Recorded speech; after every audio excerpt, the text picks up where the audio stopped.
Nothing yet? Okay. I hate StreamYard. Anyway, it is slightly afternoon on the East Coast here. It's Friday the 20th. Damn, I think we're a day away from actual spring now or something. Maybe we are in spring. I don't know. Anyway, this is the Small Biz Breakdown. I'm Brent Leary, and as we like to do, actually, I should just say as I like to do, I like to bring on some folks that I like, trust. They know their stuff. We like to talk about what's going on, and we usually start from way out west. I've officially changed his name from Leland McFarland to Leland from Oregon. Hey, Leland. Hey, Brent. It's good to be here.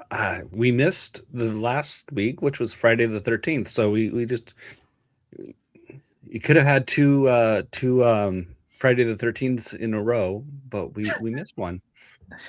You sound very broken up about that, Leland. I was flying, so I had other worries. It's like Friday the 13th and you're flying. That's not a good combination. That's usually, but you made it safely, so we're glad for that. Let's keep moving further. Well, actually, just east, because you can't really move further east from where you are. Everything is further east, I guess, actually. Anyway, we are making our usual pit stop into lovely Gary, Indiana, with Pierre, with his last name starting with D. I'll take that. Good afternoon, everybody. And happy that sad that we missed the last Friday 13th, but happy that we are, and Brent, I agree with you, we are a day away from spring. So okay, we are officially. So what's the weather like in Gary right now? Actually spring-like, which is good. We had a snowstorm. I think it was Monday or Tuesday or so. We had a very brief snowstorm, but it was one of those weird things where if you woke up at 4 o'clock, a lot of snow, or relatively a lot of snow, and then by literally like 10 o'clock, like if anything that wasn't in a shadow had melted off. All right, my first question is, why the hell are you waking up at 4 a.m. in the morning? That doesn't seem too cool to me, but you know, ready to rock and roll with data any time of the night. So, all righty. and Leland, is it spring-like out in Oregon? Yeah, it's pretty delightful over here. Oh, delightful. All right, that's delightful. We got happiness at 4 in the morning, and now we're moving to our nation's capital. And as usual, absolutely nothing is going on in our nation's capital, but there is a smile always in our nation's capital, and it comes from Shashi Bellamkonda. Hey, Shashi. Hey, everybody. So glad to join you on this fine, as Pierre said, fine spring morning. The forsythia bushes have started turning yellow. That's like good news for me. Isn't it the peach? What do they call it? Is it the peach blossoms or some kind of blossom? Cherry blossoms, isn't it? Cherry blossoms in DC. Are they starting to bloom? Haven't started yet, but you can see the maple, buds start flowering. So, all right, it's a nice time to visit DC. And usually this time, I would say the transition to the nation's capital was the vacation capital of the universe or the galaxy or something like that. But Mr. Ramon Ray is not available with us right now. And we also missed our pit stop into magical, mystical Medina for Madam Mike Drop herself. I know there's another M in there somewhere, but I just can't remember it. But she is not able to make it with us today. So the place where meteorites also like to visit.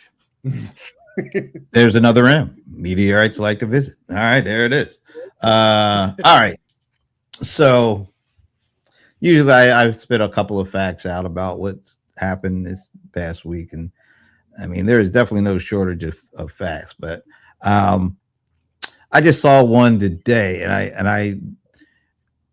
okay, so I'll just say it. So it looks like as of either yesterday or today, we crossed over, meaning the U.S. Total amount of debt in the U.S. crossed over to $39 trillion this week. Wow. Every day it adds a certain amount to that number. What would you guess that daily amount of net debt that gets added to that total? What do you think every day? What amount of debt comes in? Take a guess. 5 billion. Okay, I'm 5 gonna say million. 70 billion. You're gonna say 70 billion. Wow. Okay. So it was Shashi. We got a pretty big a disparity there between 5 from Leland and 70 from Pierre. Where do you land in there? So I'm thinking logically, I think the Defense Department or whatever it's called now wanted 200 billion, and let's assume it's for the next 2 months. So that's about 3 billion a day, if my math is right. Okay, so we got 3, we got 5, and we got 70. And Pierre, you're the analytics guy, so yeah, and he's one I'm that's rooting for you. Number out there. Actually, can I lower my number to 55? Sure, you can lower your number to 55 and you still be way off. But yeah, no, I'll keep that. The actual number is $7.2 billion of debt added every day. Wow. So you think about that, that's about 220 billion a month. And that means two bridges a day. Yeah. So basically every 5 months we're adding $1 trillion of debt. Wow. And we were supposed to reduce it, right? I think so, day one. All right. So with that in mind, and let alone all the other things that are going on, how are you guys feeling this week? Let's who wants to start us off? Ramon can't do it today because he's not here. So who else is gonna do it? Come on, Pierre. You were not here last week. Nobody was here last week. Nobody was here last week. I wasn't. About feeling about the economy in general, just kind of like where we are in the economy, you know, whatever else is going on that is out there. What do you? I think we're still. I think there's still optimism among small businesses, but at the same time, still worrying just because of the war. I think we're starting. I'll tell you one thing that concerns me: price of gas. Seeing $4 gasoline here is a little scary. Or diesel had shot up originally over $5. I think people remain somewhat hopeful, as in I still need to get to Target, I still need to get to Walmart, I still need to get my car serviced, I still need to do my laundry. But I think we're going to start. I think give a couple more weeks and see how people really start feeling about what's going on in the economy. I think we'll start seeing a little bit more negative sentiment, basically, because we're starting to see things hitting our wallet quite a bit. I definitely notice, like for groceries, things are high. Even a Pop-Tart feels like a luxury now. So, damn, that's pretty bad. A Pop-Tart feels like a luxury. Jeez. Strawberry or chocolate, doesn't matter. All right, Shashi, what about you? This was a well-planned one. First, we took over the oil source, and then we are kind of stopping another oil source, so it balances out. You get what I'm saying? Venezuela is now our standby, right? But we did manage to worry the rest of the world, because from what I'm hearing about India is like people have to bring their own lunches from home, because all the top companies who are like providing food say like, hey, we won't have this LPG gas anymore. So people are a little worried about that. And that's the reason why I think some of the Indian oil tankers are being allowed to go through the Strait of Hormuz. I mean, I think we should all prepare for either scenario, right? Like you said, fuel shortages. I'm hoping there is no other shortage that comes up. But the lucky thing is it's a capitalist economy. So everybody should worry about how they're going to earn more. So no matter what the price is, you can still afford it, if that makes sense, which might mean more inflation, right? But it's anybody's guess. I mean, we don't know what somebody 18 miles from me is thinking right now. Leland from Oregon. So yesterday I had two things done. I went and I got a dental procedure done, and then I went and I did taxes, and I don't know which one Yikes! hurt More more. painful. What a day there, Leland. That's a tough guy move. There you go. At least with the dental procedure, they give you a numbing agent. They help you, not feel the pain. Although the tax, if I would have gone on St. Patrick's Day, they were apparently giving away green beer or something like that, and it's like, oh my gosh, that's $1 million idea right there. Let's do booze and taxes. Get sloshed before you have to pay out a bunch of money. And dentistry And too. That'll work for dentistry.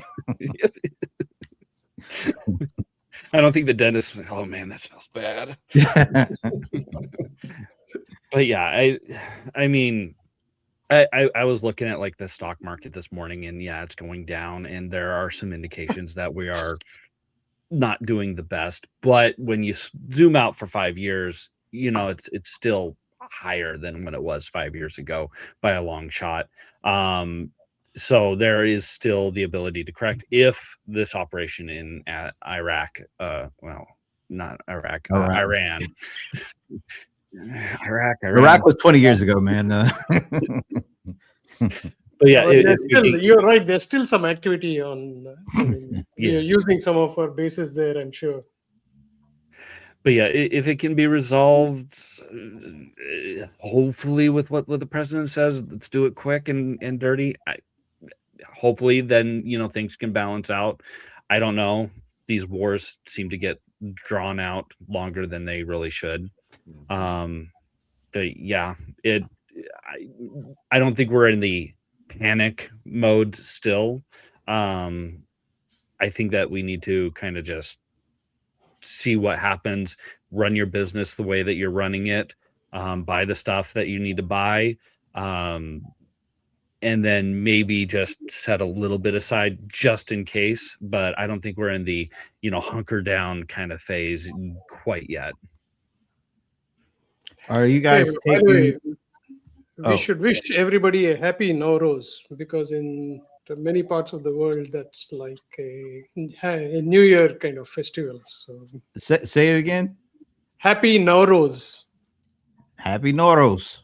Happy Noodles. All right. Happy And Nowruz. happy to see Ivana. Hey, Yeah, Ivana. hey, We're missing you. We're missing you, but we hope everything is going well, and we see you next week. All right. Yeah, I have a question for Leland. Do you do your own taxes? I did it last year and I messed them up. I did TurboTax even, and I still messed it up. And so I actually amended mine this year before I did my 2025. I went to a tax person, and it was just as cheap as TurboTax to go to a tax person. And it wasn't like H&R Block. It was just an independent tax people. It wasn't a CPA. And because the business I kind of run, it's very simple. So it's not a complex thing that takes really a true CPA. And she found $1,300, and it cost me $300 to file it. So I came out ahead for the filing, and then I just gave her 2025, and an hour later she's like, okay, yeah. Nice. The reason I asked that question, this may be useful for small businesses, is always do what Leyland does, because the tax code has become so complicated that you don't know what allowances that you should be taking for your business and otherwise. So I'm glad you took an independent tax consultant. Yeah. Well, and it's also about time. Your time is valuable. And it's like, I remember doing it the year before, and I spent hours and hours and hours on it. I was going and doing this, and I ran into errors, and it wasn't working right the way that it should. And I spent more time than I really should have. And it's something that I could have, easily spent my time on something else and potentially made that kind of money off of. So I mean, I used to make that mistake where I would look at the $300 figure that somebody's charging me, not realizing that that's actually going to save me like $1,000, $2,000. So that's true. Yeah. It's like having Ivana here with us. She's giving her the silent mic drops. I like that.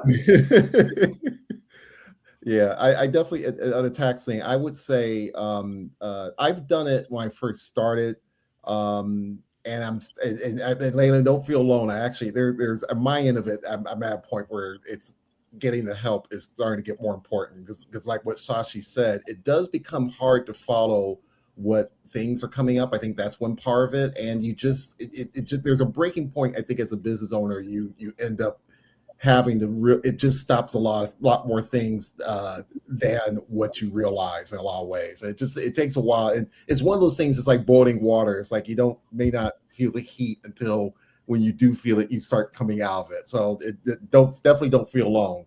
I would say that. I would say that to anybody really, because it's just one of those things that I think the plus side is kind of getting a little familiar with what things can happen, so that way you don't take the wrong tax advice. I've seen business owners getting bad tax advice. Oh yeah. And people on YouTube and on Instagram giving what I call like snippets of things that are maybe factual, but they don't have the other asterisk. So there are people who are pushing back on that now. But I think what Sashi said, it just gets to a point where you need some help to kind of get some guidance, so that way you're not spinning the wheels. But definitely don't. I would say to any business owner, don't feel alone at all, because it comes up over time. Mm-hmm. And I could see some situations where, using TurboTax for business purpose might be okay. You got a couple of rentals or something small, a little side job or something to the effect where it's not like grand amount of money, but it's just a little bit of a side income or something like that, or you're just a contract worker. I could potentially see going that route for kind of more of on the smaller side. But when you start getting up to certain points, I think that having someone in your corner to be able to tell you, no, you need to do this. This is a good way to be able to save you some. Because when I was in my appointment with her, she was like, oh, you should, maybe look at having your kids on your payroll so that you could save a little bit of money and be able to put that into an IRA for them. And I've heard that advice before, but it's those little nuggets of information that you can kind of glean when you meet with someone one-on-one like that. Yeah. Yeah. I definitely get a accountant to do mine because, quite honestly, I was an accounting major. I didn't like it back then. So and I also wanted to have somebody that, if something goes wrong, he did it. He's the CPA. I'm just going along. So yeah, I know I don't know the ins and outs because, as Shashi mentioned, it changes a lot, and under this administration, it's really I think it's changed a lot, and I think it'll mostly change for the better for a lot of people, because it seems like there'll be more tax breaks or something like that. Mm-hmm. But it's hard to keep up with all that stuff, and I don't even want to try to keep up with all that stuff. So I think it's a good move if you're in business, like what Ivana said. She says the two most important or valuable people are my bookkeeper and the CPA. And there's some goodness to that statement. Now she says also, I don't hate this, but Mike, whatever his last name is, Profit First has actual accountants are brilliant and will literally guarantee profitability. It's first pay yourself your profits and budget after. I never had a mine guarantee that, but okay, that'd be great. If that were the case, that'd be great. I think one thing I wanted to mention from Ivana's comment is also, don't just go to your whoever is advising you only during tax time. Try to touch base with them 1 or 2 times during the year, so that sometimes, you made a mistake, didn't have enough deductions, and then at the end of the year, you're, instead of getting a refund, you're actually having to pay a lot of money. Happened to me, so trying to give that advice too. Yeah. All right, so I'm kind of circling back a little bit. When you hear all this debt talk and how much is out there, does that impact your thinking at all? We're not talking about your personal debt, but I don't know, maybe you might be interested in going for a loan for the business, or you're just wondering how that impacts like interest rates personally. But when you hear the debt, the amount of debt, like credit card debt and just overall debt, how does that personally impact the way you approach what you do from a professional business standpoint? I think for me, there's two things I do. I wouldn't call myself a tightwad, but I do try to plan out a lot of things in terms of what I'm going to spend and when that spend will happen. Um, and it could be things in terms of events I go to, thinking about am I going to a webinar versus traveling out someplace, like I'm getting ready to do a conference where I deliver a workshop. I'll plan the things where I know I can kind of put some sort of budget aside for something. And I'm very cautious also. It also makes me cautious about clients a little bit too. I had to learn the hard way that a lot of times clients will they want to hire you, but they are not really ready to pull the trigger on a project. Sometimes there may be something financial going on, and that can be a little bit of a difficult conversation. You don't want to push somebody to spend, but at the same time, if you're a small business owner or if you have a small team, it can be a little hard to kind of hold a place for somebody to be ready, like, hey, we need to put some dates down here. But I think for me personally, I do try to be very careful about how I spend. And I'm very critical about it. I found that I try to push hard through the year, so that way I'm not getting into December and trying to find extra money when I know that people have already locked in their budgets and they may not be looking at anything. The only thing they're thinking about is, eggnog between Thanksgiving and Christmas. Those sort of things can happen. And they can be good lessons of learning about trying to figure out how to plan as much as possible. Not all plans are perfect, but you have to kind of, it's just like a football game. You have certain, where the lines are. You kind of need to know where you need to go, and you kind of need to plan yourself as best as you can to keep that pocket so that way you can throw the ball and get that victory. Yeah, that's a great statement. It's a double-edged sword, the credit. Like, for example, I wanted to post this on a private chat yesterday. Among the top airports in the world, there's not a single US airport. Now, when the airports were created, they were probably the best, but not anymore because like 30, 40 years have passed. Even if you look at Washington, D.C., most powerful capital in the world, the airport, some of the new terminals are okay, but most of the others are quite bad, and those people carriers and all of that don't make the experience better. So if in order to improve these, the government will have to spend, right? Now it will have to spend, it's part of the credit. And I think subsequent governments have always tried to reduce the debt, and it's definitely going to cause pain. I do remember probably between 20 and 22, most of the roads in the areas that I was going, there was no money to repair them. So even in the good highways, you'd find potholes and everything else.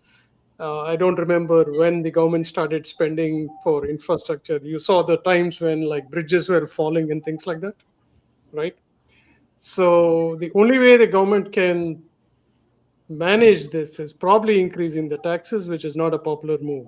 They'll never do that. So how do you balance your budget? And I think the US government doesn't have to balance the budget. It's just allocation, right? Somebody decides, hey, here's 200 billion, go spend it. And the best thing is they are incented to spend everything, meaning at the end of the year, there shouldn't be any balance left, which I think is wrong. If somebody has managed to save money, they should be able to give it back. But that doesn't exist, and it's probably not in the rules, right? You have to spend. This is not only the US, like almost every country in the world that has a measurable economy is spending more than what they earn. I don't know. I don't have an answer. I'm just stating what is probably obvious, but it's going to be painful when they try to balance it, like it was at the beginning of last year or whenever they started going the wrong path to try to reduce the debt. Wow. But if we're adding $1 trillion every 5 months, that's pretty rough.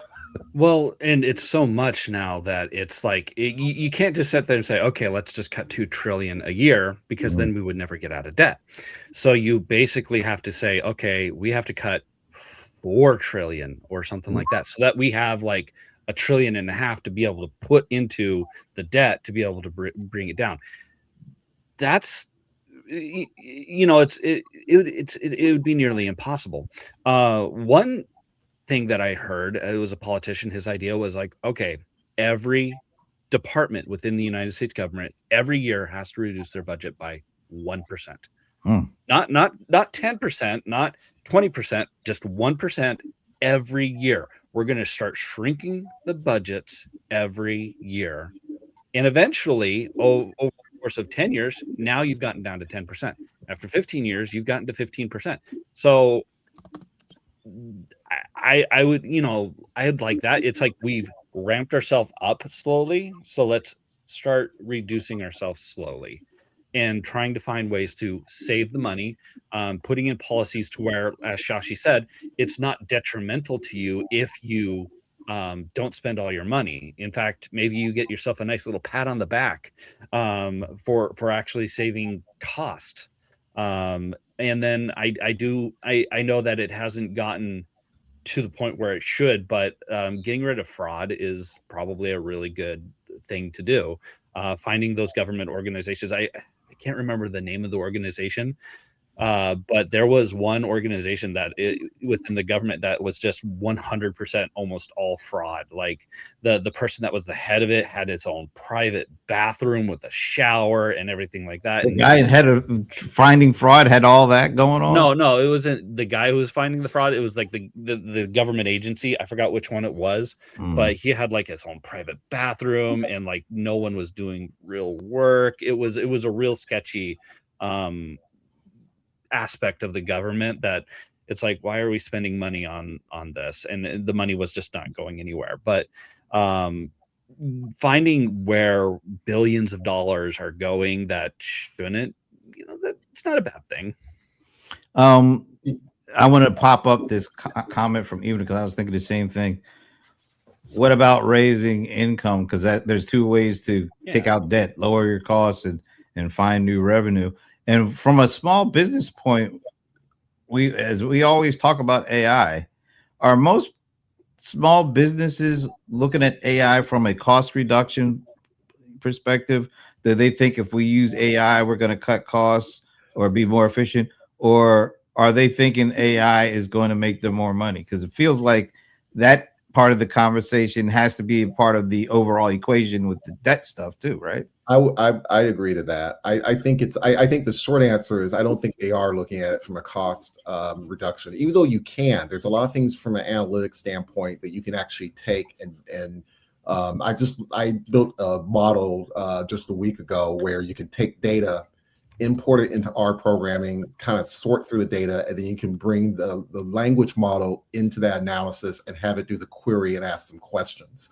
I don't think people are getting to that point because they see like most technology, people are being sold on what the potential is for all these things that it can do for you personally, produce more content, streamline some of your operations to some degree. And even when you talk about streamlining, you would think that there'd be more discussion about managing costs, but I think it's more about producing a lot of things. But I think at the same time, there should be more conversations and more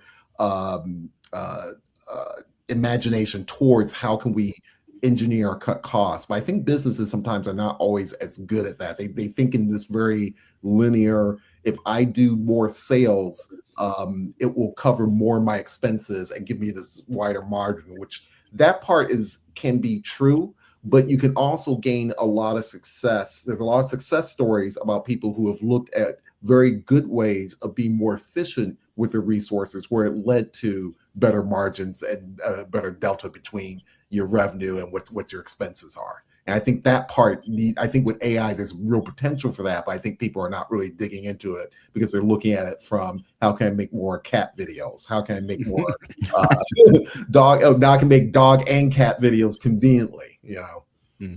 Yeah, I think I know of somebody who agrees with you, Pierre. This is Jensen Huang, CEO of NVIDIA, right? Like, I think today I was listening to NPR, and the story actually says that jobs have not gone because of AI. We have gotten back to the time where the companies were before the pandemic. So it's not like people have said, like, I mean, people say that so that their stock price kind of goes up. The investors don't really understand what this is. But if you go by your argument and what Jensen Wang says, that if the company has more capability, they have better ideas for growth, which means with the same capacity they're going to be able to do more, which makes sense to me, right? Like even call centers and all, and that's what we see all the time with what enterprises are doing. It's only the hype part of it which says that, hey, like we don't need human beings anymore. That's probably not true at all. And I think he pushes back on a lot of CEOs who are saying, like, hey, I'm going to cut 400 people because of AI. That's probably not going to happen. What will happen is like a natural transition between the job that you're doing and the job you'll do later. For example, I publish a lot of articles nowadays, as probably Leyland does on small biz trends. My research time is actually reduced. Like instead of going to Google and going page by page and trying to figure out, now I can just do some deep research and say, here are all the questions that I have, go find stuff. It's not 100% perfect, always hallucinates. I have to again repeat and ask, like, hey, can you check for hallucination? Can you check for plagiarism? Can you check for accuracy? And it will always find something. I mean, you would think by now people would say, like, hey, it should on its own go and create articles, and Shashi is just sitting and attending shows like this. That's not true at all. Now I'm going to address the SaaSocalypse that people are talking about. I used to work for Network Solutions. So before all the CRM and everything came about, Network Solutions had its own tool called CSR Tools. They built it. Every day there would be like 100 bug reports on what is not working. They had to put more people on it. And by the time they realized, like, hey, this is not worth it, we need to get Siebel. So that's exactly what will happen. Yikes, Siebel. They spend some money then. So for small businesses, don't think about, like, for example, if you want to give people an ordering system that they can order themselves, go for it. And then use the staff that you've saved to give them some better service and, maybe a better menu, expand your menu, things like that. Not necessarily to reduce headcount, is my opinion. Can we think of like a general kind of step back and think about, so what we're seeing or what you guys are saying is like right now, when I don't know if you personally, but it's maybe small businesses in general, maybe you personally or not, when they think about AI, it's more around making money. They think it's going to make them more money if they use AI versus save them money. Is that what I'm hearing? I feel that way a little bit, and I don't blame any one person for that either. I think it's sort of this AI. It's the way that AI got introduced is the same thing that people do when they introduce software in general, which is you're selling people on anything with sales and marketing really represents like an opportunity to grow the business, to get to people dream of having customers walking in, flocking and throwing their hands in the air and saying, hey, can I be your can I give you some money? Because I really want to give you some money for stuff. Yeah, you can solve the problem. You'd be able to provide for people, basically. I mean, I think that aspiration is always there, and it's part of selling a technology, frankly. But when you get into cost cutting, it's more of people don't get as excited about it because because of the word cutting, they think of it as ending something, and they don't want it to end, basically. So I think that there's a little psychology that goes into how technology is positioned. And I think to the point, there should be, I think it's great to say, hey, let's have all this opportunity. We need to also think in terms of, what can we be a little bit more efficient? Because AI, to be quite frankly, is a very good machine to be efficient with in terms of gaining efficiency. in terms of creating content and being efficient with the number of iterations that it takes to get within your workflow. Well, it seems like, on the broader stage, even the reason why we are hearing all about this SaaS apocalypse stuff is because, and kind of why all the companies not all, I shouldn't say all, but a pretty good majority of the companies that I watch and kind of keep track, they are all building and investing in AI, and they're putting it into their, their platforms and all that. And yet, when it comes to their quarterly earnings calls, none of them can demonstrate the ROI on their own AI initiative. They aren't even able to show that they're making money with AI either, too. So it's not just the smaller companies. I mean, we're really just looking at a handful of companies that are getting the benefit of the doubt, like the NVIDIAs. And I think, let's put it like this. It's the AI pick and shovel makers, which is what I call these guys. And maybe the AI hyperscalers to a certain extent. They're not to a great extent, but a certain extent. The enterprise software companies, absolutely not. They haven't shown, at least the financial analyst community, that their investments in AI have returned actual dollars.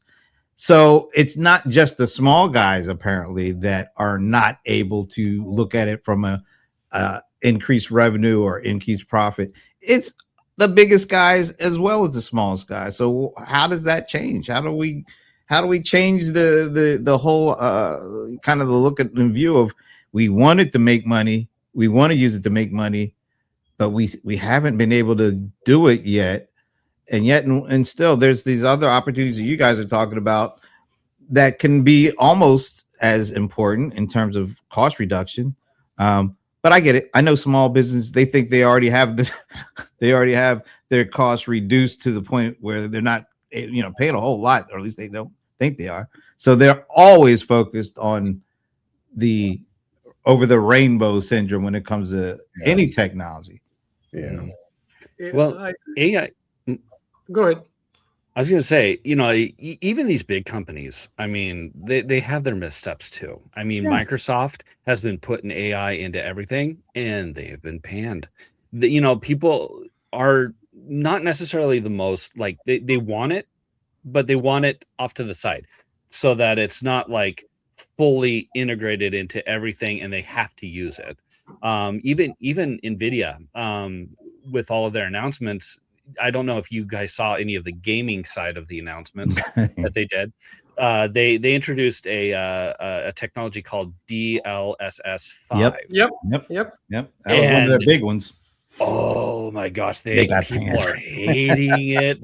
They got hammered by that bad, and it's like, okay, these are the kings of AI at the moment, and they made a misstep. So it's like, if you're a small business, take that with your lesson and just be like, not every time when you integrate AI, if you were to put in an AI chatbot, I'm working with like my mortgage company, and I hate their little automated AI person that they talk to. It's the agent. Yeah, their AI agent, and it's just like, ugh, no, gives me kind of the ick. I don't know, but it's like, work. If you're a small business, just work with what you've got. Try to use it as a way to shave off some time here or there.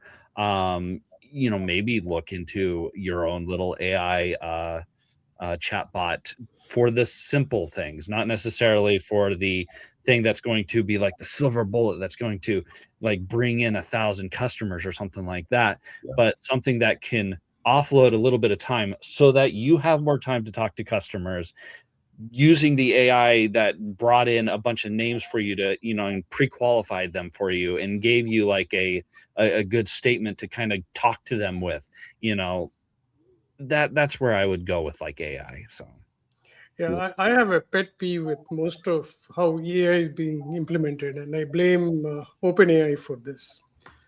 Traditionally, the companies that have actually used AI to become more profitable are like Meta, Google, Amazon. They've been doing it for a very long time.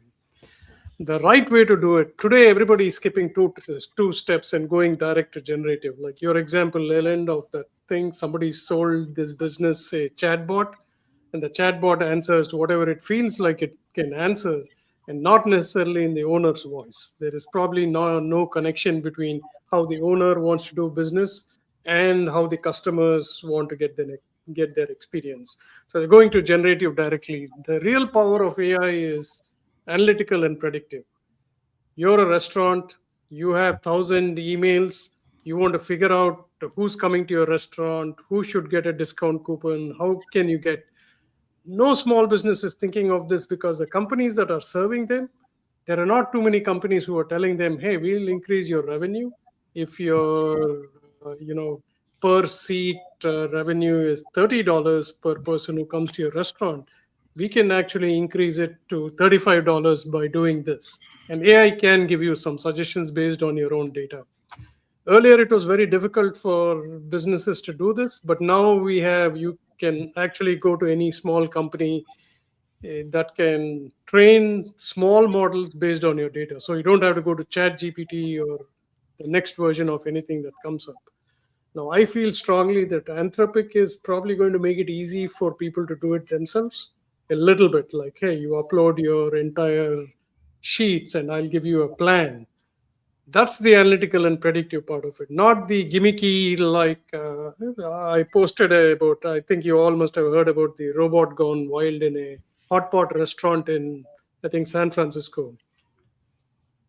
The robot won't stop, and the service person is trying to track that robot because it's not ready. I mean, robotics is a very complicated thing. It's not like all our cars are being in some way assembled by robots.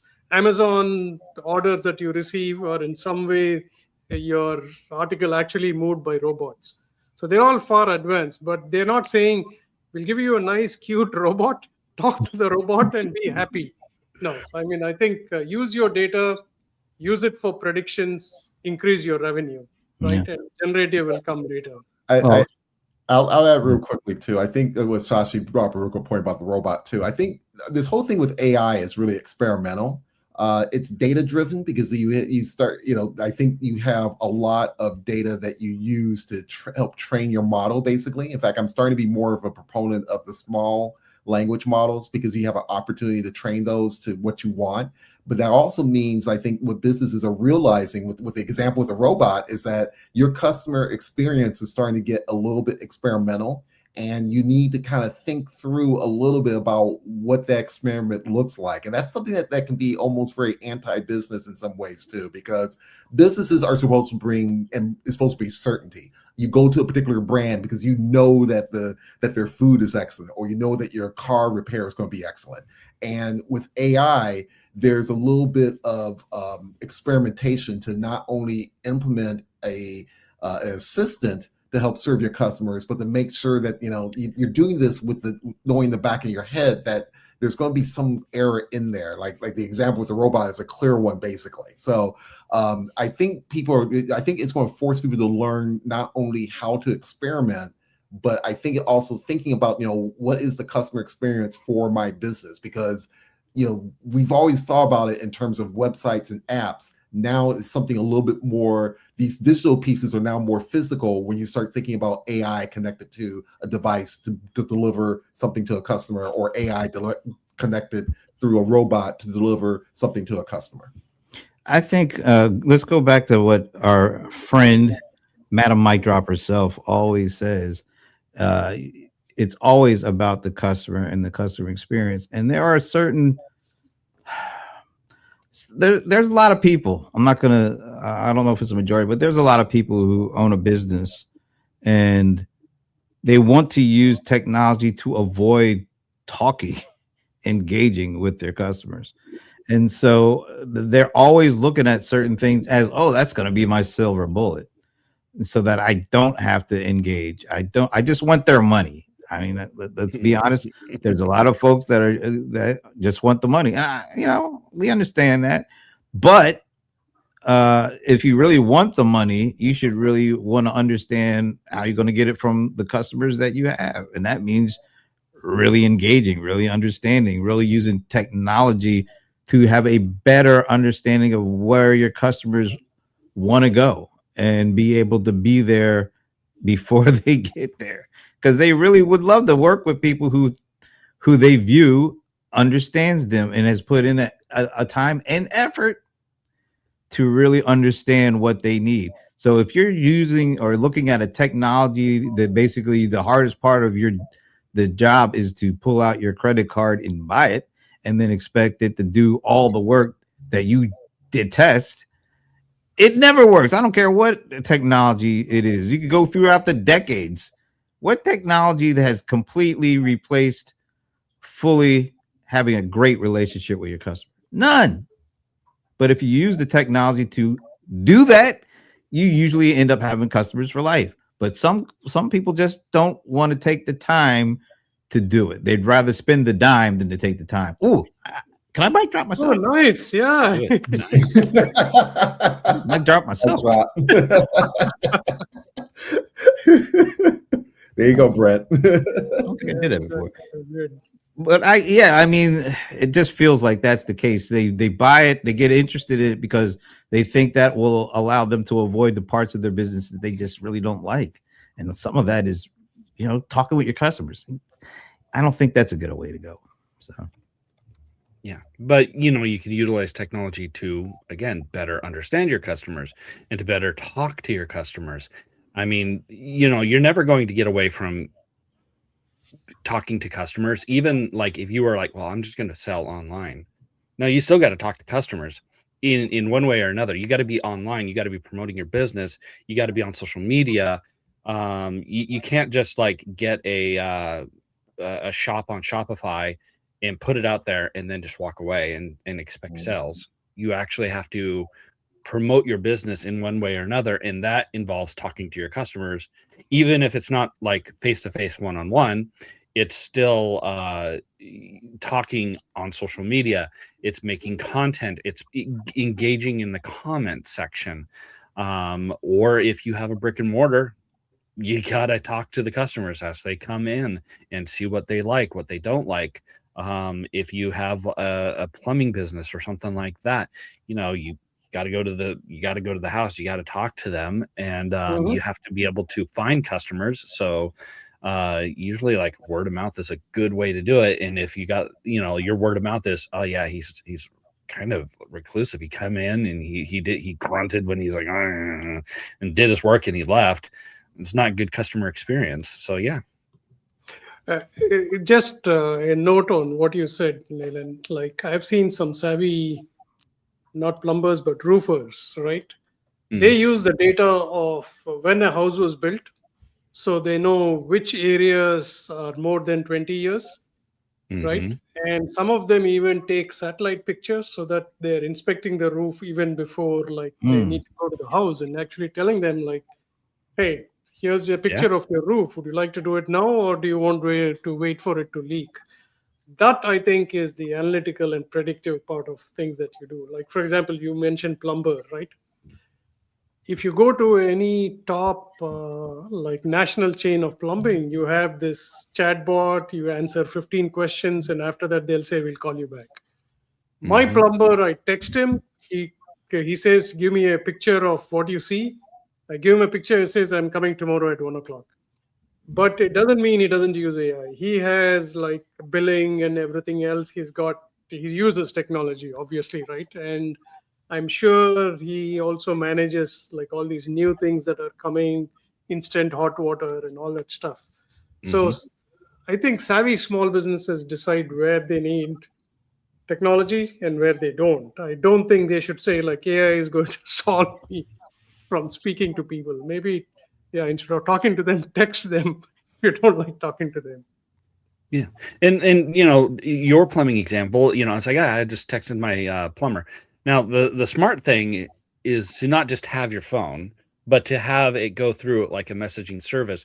That way, one, the contact information goes into your CRM, and it's like, oh, it's Shashi. Shashi's calling me, and he has a problem. It's logged in your CRM, and then you have the ability to get reminders, because I know that I have missed emails. I know that I have missed phone calls, and it would be nice to just have like a little piece of technology.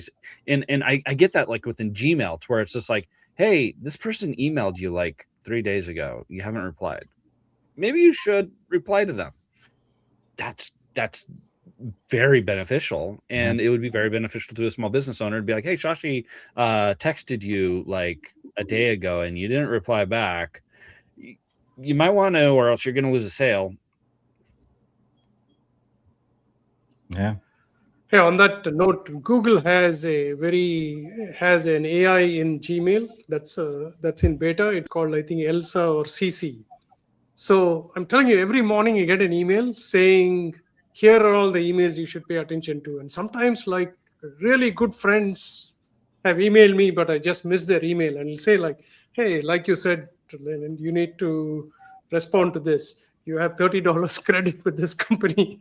Do something with it. Really useful tool. I wish they don't abandon it. You know, there's so many of those little things that are in there that sometimes they just show up and they kind of creep into your workflow. I wonder if that kind of creeping into the workflow discounts the importance of it to people, because it's there and it just kind of shows up. Next thing you know, they're just kind of taking it for granted. And they don't really look at it as, you know, a bigger piece to the AI puzzle. It's like, okay, that's there. Oh, that's AI. Oh, okay. Oh, sure, I use it, because they're always focusing on the AI that really hasn't happened yet, because it's the AI that's the pie in the sky. Oh, this is how you make money. And because they're always looking for this when it comes to AI, they're missing all these other things that are actually AI and helping them and discounting them, and not really seeing the full picture of what is going on with the AI that is actually right there in their, in this case, in their in basket. Yeah. I can imagine to your point about the email a little bit. I think people are starting to socially engineer ways around trying to get it's part of socially engineering your way to get attention. I could tell you people who send an email to me, and sometimes they only get a snippet of my background. They just need a snippet to say, hey, Pierre, I noticed you wrote for CMS Wire about this topic. Well, our company, we do yada, yada, yada, yada. And then on top of that, they'll send within maybe a day, if I haven't responded, hey, this is the boys. We want you to, we just want to put this on the top of your inbox, without really even understanding what's going on in my day. So I think, and to make it worse is that I try not to get frustrated, because I know there's automation going on somewhere in there, basically. Sometimes they get that little snippet about me wrong. It could be something old, like, hey, Pierre, you worked at Ford, and not realizing that's been almost now 20 years ago. So Damn. I say all this to say, hey, yeah, I think people are I think they're trying to figure out with automation. I think this goes back to full circle to what we were talking about earlier, how much that they are, they're trying to use it, but they're not really using it for cost cutting, but try to expand sales. And in the process, probably using it in a way that frankly is wrong, or something a little more intrusive than it should be. I know, Shashi, you got to get ready to go, but do you have any last words before you head out? No, I think technology is a good tool. Use it exactly like a tool and not a replacement. Thanks, everyone. All right, man. See you next week. See you next week. All right. Well, we are getting close to the edge. Not the edge. So like the group Genesis, it was 3. I like the life or death thing going on. I'm not going that far. But how do we get small businesses to adjust their way of thinking when it comes to AI, so that they do feel like it is something that they can heavily benefit from? Because I feel like the emphasis is so heavily on using AI for new leads, new customers. I'm not saying that can't happen, but I think if you think of it in just those terms, you're going to be completely disappointed and maybe disenchanted with it overall. Yeah, for me, I think I go back to analytics a little bit in that a lot of times people hear these things like, this could improve your sales or help you to build to meet this objective. But to do it, you need to organize the steps. And for every technology, there's always a huge curve, this effort curve that's high, and it drops off over time because you're learning how to use it more effectively.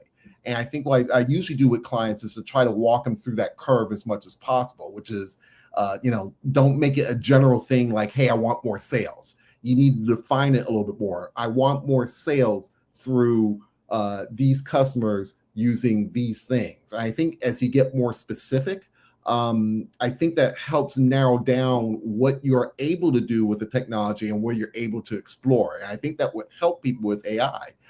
For software, there's just a lot of tools out here that can help you do certain things, but you only see it in isolation rather than in multiple steps, which is what you need to see to get a strategy really off the ground. So I usually just tell people, yes, it's going to be some wheel spin.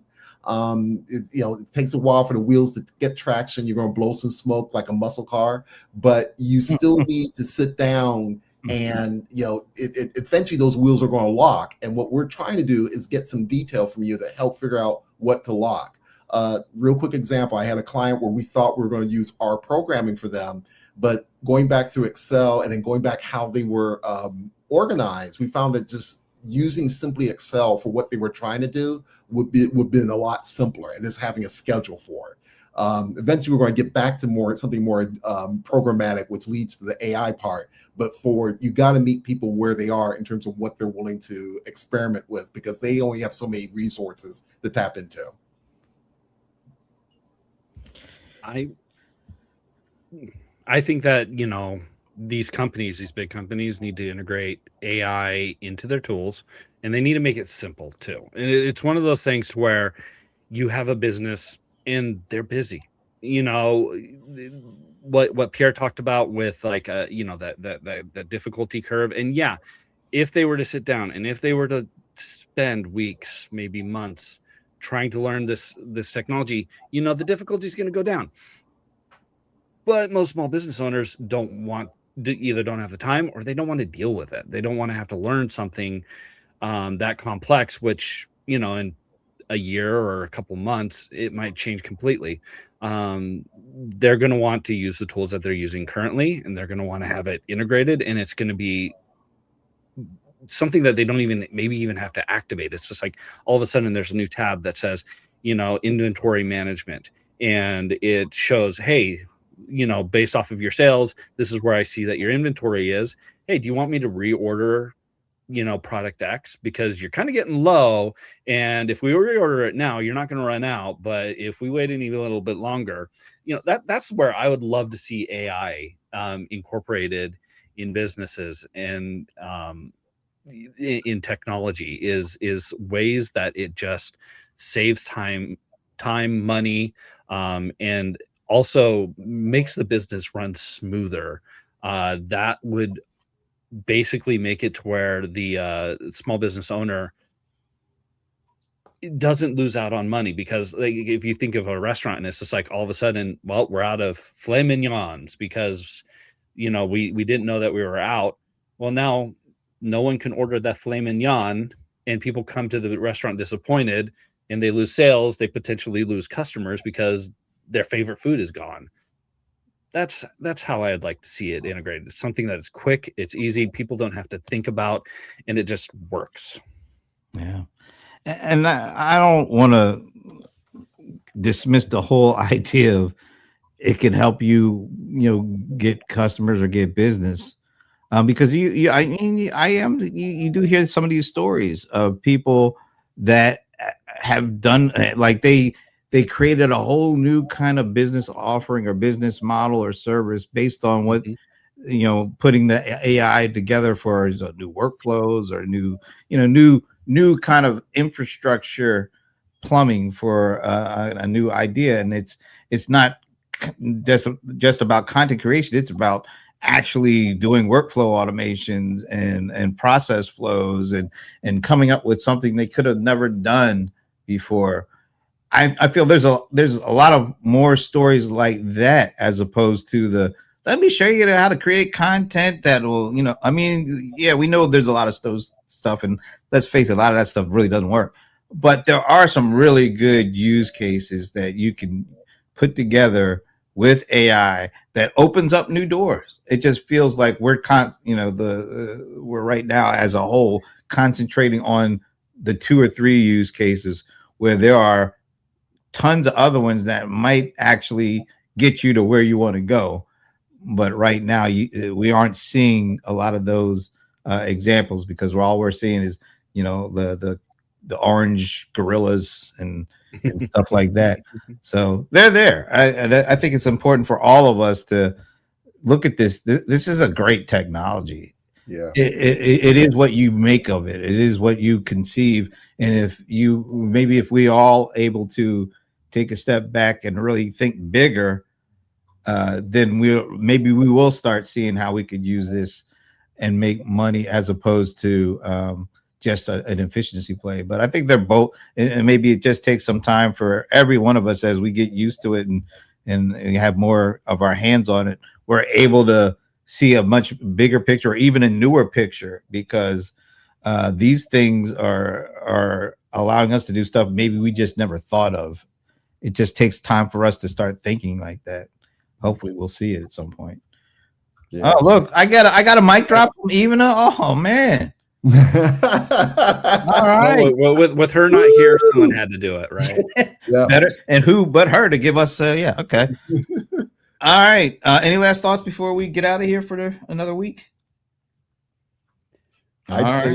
I'd say enjoy the weekend, enjoy the spring. I think Chicago Henge or the Chicago version of Stonehenge is this weekend, where there's a thing where people sit at a certain block in downtown Chicago and they watch the sun at a certain time. I think 7 p.m. It's kind of like a Stonehenge type of thing. I think that's this weekend. Go enjoy yourself, and don't worry, these problems will be here starting Monday. That's a very nice way of putting things there. with love. I like it. Yeah. Go out, enjoy the weekend, enjoy the beautiful weather. You've earned it after a nice harsh winter, for half of the nation at least. But yeah, don't overwork. Do the work when you need to do the work. Don't overwork yourself, or else you're not going to be able to do the work when you need to do the work. Wow, he got all philosophical out there. I'm going to take the W, since Ivana has given me the mic drop this week, and I'll just say enjoy the first weekend of spring. Man, we're already in springtime in 2026. That's great. All right, we will see you next week. Hope you have a good one. See ya.